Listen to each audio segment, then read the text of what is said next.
चिखलदरा या ठिकाणी स्कायवॉक सुविधा पुढील वर्षी मे किंवा जून मध्ये पर्यटकांकरता उपलब्ध होणार आहे।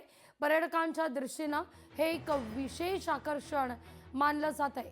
गोराघाट पॉइंट पासून ते हरिकेन पॉइंट पर्यंत हा स्कायवॉक असेल।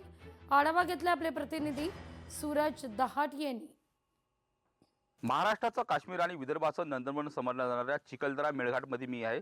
सध्या जर पाहिलं तर चिखलदरामध्ये सध्या जगातील सर्वात मोठा स्कायवॉक या ठिकाणी तयार होतो आहे। आपण जर पाहिलं तर 2018 साली या संपूर्ण स्कायवॉकला जो आहे सिडकोच्या माध्यमातून मान्यता मिळाली होती आणि 2018 साली जर पाहिलं तर या ठिकाणी काम सुद्धा सुरू झालेलं होतं। मात्र मध्यंतरी कोरोनाचा काळ आला आणि नंतर कोरोनाचा काळ आटोपल्यानंतर पुन्हा एकदा वन विभागाने याला अडथळा आणलेला होता। वन विभागाच्या अनेक परवानग्यामुळे जर पाहिलं तर हा स्कायवॉक रखडलेला होता। मात्र पुन्हा एकदा हा स्कायवॉकचं काम आता युद्ध पातळीवर सुरू आहे। दृश्यांमधून जर पाहिलं तर या ठिकाणी या पुलावरच जर पाहिलं या ठिकाणी काच असणार आहे आणि संपूर्ण या काचेवर जर पाहिलं तर जवळपास 500 पर्यटक उभे राहून संपूर्ण या मेळघाटच्या संपूर्ण म्हणजे या परिसराचा संपूर्ण आनंद घेऊ शकतात।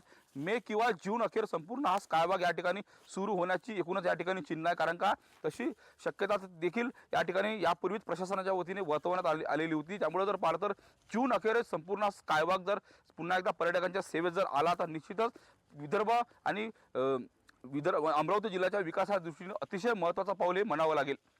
सूरज दहाट, लोकशाही मराठी, अमरावती। लोकशाही मराठी ऐका, पहा, जागरूक रहा।